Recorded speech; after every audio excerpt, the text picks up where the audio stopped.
गर्भधारणेतील प्रत्येक महिना अतिशय सुंदर आणि अतिशय महत्त्वपूर्ण असतो. गर्भधारणा झाल्यानंतर गर्भवती स्त्रीच्या शरीरामध्ये त्याचबरोबर बाळाच्या शरीरामध्ये प्रत्येक महिन्यात वेगवेगळे बदल होत असतात. तर आपण आता पाहूयात की गर्भधारणेच्या 6व्या महिन्यामध्ये काय काय बदल होतील गर्भवती स्त्रीच्या शरीरामध्ये त्याचबरोबर बाळाच्या शरीरामध्ये. या व्हिडिओमध्ये आपण पुढचे महत्त्वाचे पॉईंट कव्हर करणार आहोत, जसे की गर्भधारणेचा तुमचा 6वा महिना कसा असेल, तुमच्या बाळाची वाढ 6व्या महिन्यामध्ये कशी होईल, तुमच्या बाळाचं वजन आणि उंची किती असेल, गर्भवती स्त्रीच्या शरीरात 6व्या महिन्यामध्ये काय काय बदल होतील, 6व्या महिन्यामध्ये गर्भवती स्त्रीने काय काय बदल करायला हवेत आणि कुठल्या कुठल्या टेस्ट कराव्या लागतील, हे सर्व पॉईंट आपण या व्हिडिओमध्ये कव्हर करणार आहोत. तर आपण पहिला पॉईंट पाहूयात की तुमच्या बाळाची वाढ 6व्या महिन्यामध्ये कशी होईल. 6व्या महिना म्हणजे तुमच्या बाळाचं बऱ्यापैकी वाढ झाली आहे, अर्ध्यापेक्षा जास्त बाळाची वाढ झाली आहे. बाळाच्या शरीराची कंटिन्युअसली वाढ होते, बाळाचं वजन वाढते. तसंच 6व्या महिन्यामध्ये बाळाचं फॅट डिपॉझिशन व्हायलाही सुरुवात होते. त्यामुळे 6व्या महिन्यापासून बाळाचं वजन एकदम फास्ट वाढायला लागेल. कारण आपण गर्भधारणेतील 5व्या महिन्यामध्ये बाळाचं वजन 250 ते 300 ग्राम एवढंच असेल हे पाहिलं होतं. तर 7व्या महिन्यापर्यंत बाळाचं वजन साधारण 1000 ते 1800 ग्रॅम एवढं होईल. म्हणजेच बाळाचं वजन वाढायला 6व्या महिन्यापासून एकदम झपाट्याने सुरुवात होते. बाळाची हाडंही मजबूत होतात, त्याचबरोबर बाळाच्या हाडांची स्ट्रेंथ वाढते, त्याचबरोबर मसल्सचीही स्ट्रेंथ वाढते. बाळाच्या सोनोग्राफीमध्ये स्वॅलोईंग म्हणजे गिळण्याची प्रोसेसही दिसते, त्याचबरोबर सकिंग आणि ब्रीदिंग व्यवस्थित दिसते. बाळाच्या शरीरावर लॅनिगो हेअर म्हणजे छोटे छोटे मऊ केस दिसतात. 6व्या महिन्यामध्ये बाळाची त्वचा लाल रंगाची असते, नॉर्मली आपल्यासारखी नसते, कारण त्यामध्ये मेलॅनिन सेल्स नसतात. ते 7व्या महिन्यामध्ये मेलॅनिन सेल्सचं प्रोडक्शन व्हायला सुरुवात होते. त्यामुळे 6व्या महिन्यामध्ये बाळाची त्वचा एकदम लालसर रंगाची असते आणि त्वचेवर मऊ केस असतात. या महिन्यामध्ये बाळामध्ये एक महत्त्वाचा बदल दिसतो, तो म्हणजे आत्तापर्यंत पाहिलं होतं की बाळाचे डोळे बंदच असतात, पण गर्भधारणेतील 6व्या महिन्यामध्ये बाळाचे डोळे उघडतात. म्हणजे 5व्या महिन्यापर्यंत जे बाळाचे डोळे बंद असतात ते 6व्या महिन्यातच उघडतात. 5व्या महिन्यामध्ये बाळाचे झोपण्याची आणि उठण्याची वेळ फिक्स झालेली असते, पण 6व्या महिन्यामध्ये बाळ पहिल्यांदाच डोळे उघडतात. म्हणजे गर्भधारणा झाल्यापासून तर 5व्या महिन्यापर्यंत बाळाचे डोळे पूर्ण बंदच असतात आणि 6व्या महिन्यामध्ये बाळाचे डोळे प्रथमच उघडतात. तर हा एक महत्त्वाचा बदल गर्भधारणेतील 6व्या महिन्यामध्ये बाळाच्या शरीरात होतो. याच्या व्यतिरिक्त 5व्या महिन्यामध्ये आपण हे पाहिलंच होतं की बाळ ऐकू शकते, बाळ आवाजाला रिस्पॉन्डही करू शकते. त्यामुळे तुम्ही बाळाला गोष्टी सांगू शकता, गाणी ऐकवू शकता, तुम्ही काही चांगलं चॅनल वगैरे असं ऐकू शकता, जे भावपूर्ण अशी गाणी पण ऐकू शकतात, देवाचे काही ग्रंथ वाचू शकतात. आणि जितकं होईल तितकं बॅड वर्ड्सचा वापर करू नका, कारण ते तुमचं बाळ ऐकू शकतं. त्यामुळे तुमच्या बाळाला एकदम चांगल्या वातावरणात, भावपूर्ण अशा वातावरणात, जिथं आनंदी राहू शकतात अशा वातावरणात राहण्याचा प्रयत्न करा. कारण आपल्या संस्कृतीत गर्भसंस्कारालाही खूप महत्त्व आहे. म्हणजेच बाळ गर्भात असताना जे काही ऐकतं, जे काही ग्रहण करतं, त्याचा परिणाम त्याच्या खूप गोष्टींवर होत असतो. त्याच्यामुळे जेवढा बॅड वर्ड्सपासून दूर राहता येईल तेवढं दूर राहा, जेवढं त्याला छान संस्कार देता येईल तेवढं छान संस्कार द्या. तर पुढचा महत्त्वाचा पॉईंट असा आहे की या महिन्यामध्ये म्हणजेच गर्भधारणेतील 6व्या महिन्यामध्ये तुमचं बाळाचं वजन एक्झॅक्ट किती वाढू शकतं आणि त्याची उंची किती असेल. गर्भधारणेतील 5व्या महिन्यापर्यंत बाळाचं वजन साधारण 500 ग्रॅम एवढं असू शकतं. तर 6व्या महिन्यापासून त्याची खूप फास्ट वाढ व्हायला सुरुवात होत असते, कारण की बाळाचं मसल आणि बोनची स्ट्रेंथ वाढत असते. त्यामुळे बाळाचं वजन साधारण 1200 ते 1800 ग्रॅम एवढं होतं आणि बाळाची उंची साधारण 12 इंच एवढी होऊ शकते. त्यामुळे व्यवस्थित आहार घ्या, त्यामुळे बाळाचं वजन व्यवस्थित वाढेल. कारण की बाळाचं वजन तुमच्या न्यूट्रिशनवर पण डिपेंड असतं. आणि हे बाळाचं जे वजन आहे 1200 ते 1800 ग्रॅम हे प्रत्येक बाळावर अवलंबून असतं, कारण की एक्झॅक्ट एवढंच असेल असं नाही, याच्यापेक्षा कमी किंवा जास्तही असू शकते. तर बाळाची मसलची स्ट्रेंथ वाढेल, बाळाची बोनची स्ट्रेंथ वाढेल, त्याचबरोबर बाळाचं वजन वाढायलाही फास्ट सुरुवात होईल, बाळ डोळे उघडेल.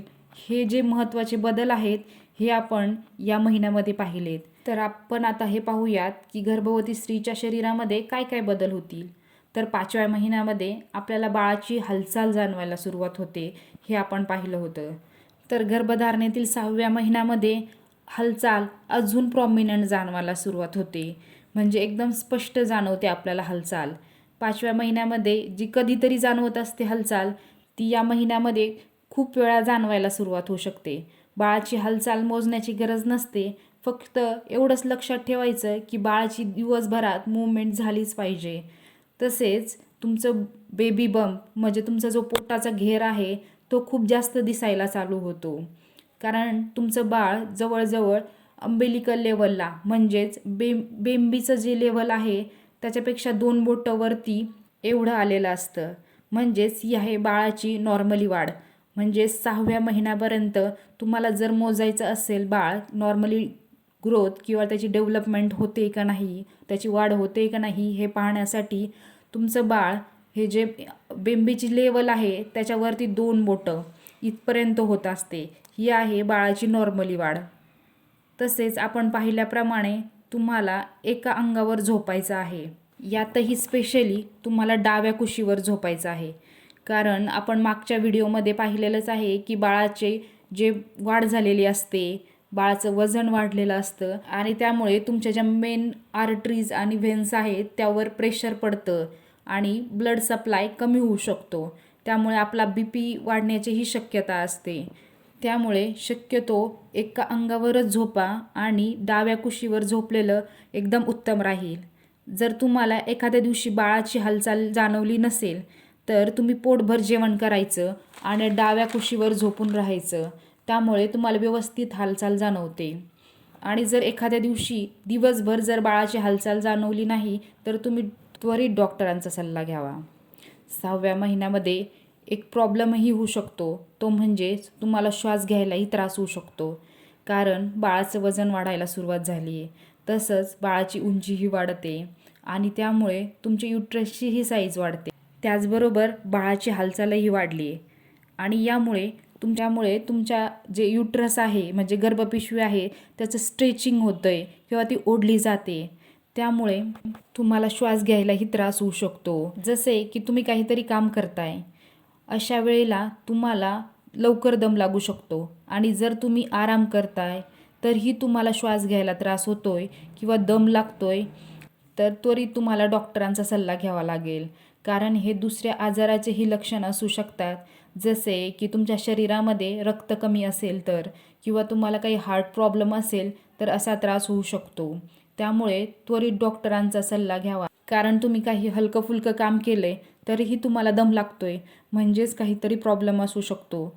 आणि हे असल्यामुळे तुम्हाला लवकरच डॉक्टरांचा सल्ला घेऊन गोळ्या व औषधे चालू करण्याची गरज असते. तर हे झालं श्वासासंबंधित ज्या तक्रारी येतात 6व्या महिन्यामध्ये याबद्दल. तर आता आपण हे पाहूयात की 6व्या महिन्यामध्ये बऱ्याच स्त्रियांना कंबरदुखी त्याचबरोबर पेल्व्हिक पेन म्हणजे खुब्यातही वेदना होऊ शकतात. तर प्रेग्नन्सीमध्ये हे खूप कॉमन सिम्पटम असतात, जसे की कंबरदुखी होणं, खुबा दुखणं, असे हे बऱ्याच स्त्रियांना होतं. आणि झोपेतून उठताना बऱ्याच स्त्रियांना खुब्यामध्ये वेदना होणं हे खूप कॉमनली होतं. त्यासाठी हलका फुलका व्यायाम करणं त्याचबरोबर चालण्याचा व्यायाम करणं अतिशय गरजेचं आहे. त्यामुळे कंबरदुखीचा हा त्रास कमी होतो.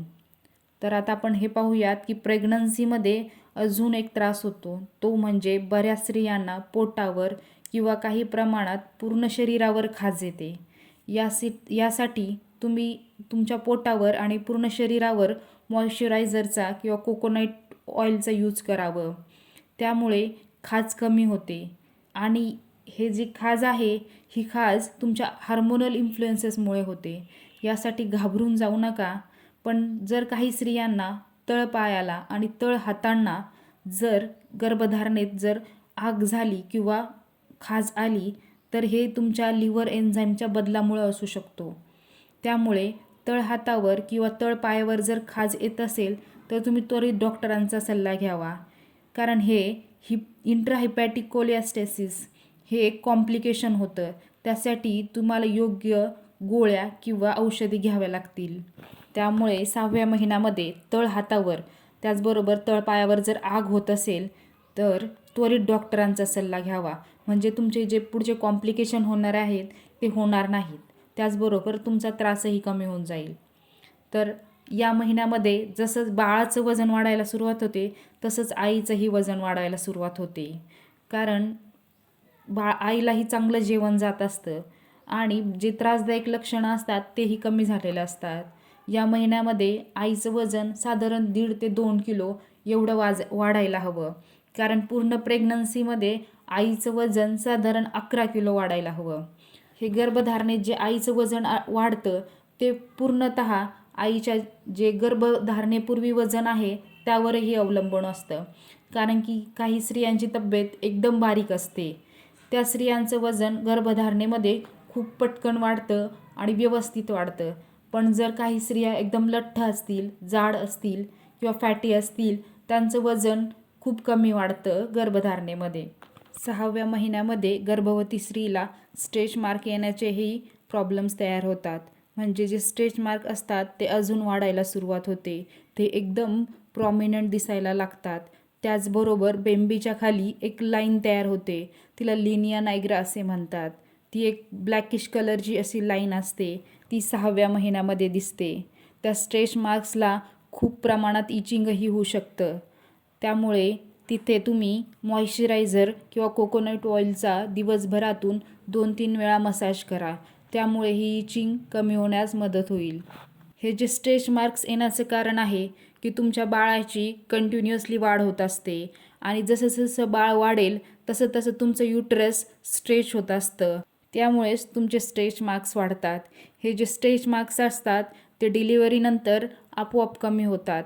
त्यामुळे त्याचं फार स्ट्रेस घेण्याची गरज नसते. कारण हे स्ट्रेच मार्क्स सुरुवातीला एकदम ब्लॅकिश किंवा काळसर रंगाचे दिसतात. पण ते डिलिव्हरी झाल्यानंतर आपोआप त्याचा रंग बदलतो, तो पांढरा होतो. त्यामुळे स्ट्रेच मार्क्सची जास्त स्ट्रेस घेण्याची गरज नसते.